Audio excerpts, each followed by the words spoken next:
இன்றைய தினமலர் செய்தியில் சென்னை ஆட்டோ கட்டணத்தை உயர்த்த கோரி போராட்டம் துவக்க 200 பேர் கைது. சீனா குங்ஃபூ செய்து அசத்திய மனித உருவ ரோபோக்கள். மேலும் உடல் எடையை குறைக்க சைபீரிய புலிகளுக்கு டயட் முறை ஏற்படுத்தியுள்ளது. சூடான் துணை ராணுவ படை தாக்குதல், 10 பெண்கள் உட்பட 28 பேர் பலி.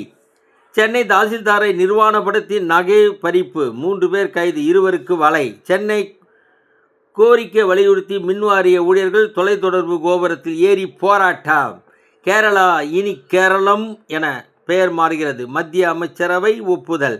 தனியார் வசமாகும் 26 விமான நிலையங்கள். மத்திய அரசு திட்டம். நீங்கள் செய்வதால் மாநில அரசுகளும் செய்கின்றது. இதனால் ஊழியர்கள் பாதிக்கப்படுகிறார்களே. ஜார்க்கண்டில் ஏரி ஆம்புலன்ஸ் விபத்து, ஒருவரை காக்க 7 பேர் பலியான பரிதாபம். உத்தரப்பிரதேச லக்னோ நீட் தேர்வுக்கு வற்புறுத்தியதால் தந்தையை கொன்ற மகன் உடலை துண்டு துண்டாக வெட்டி மறைத்த கொடூரம்.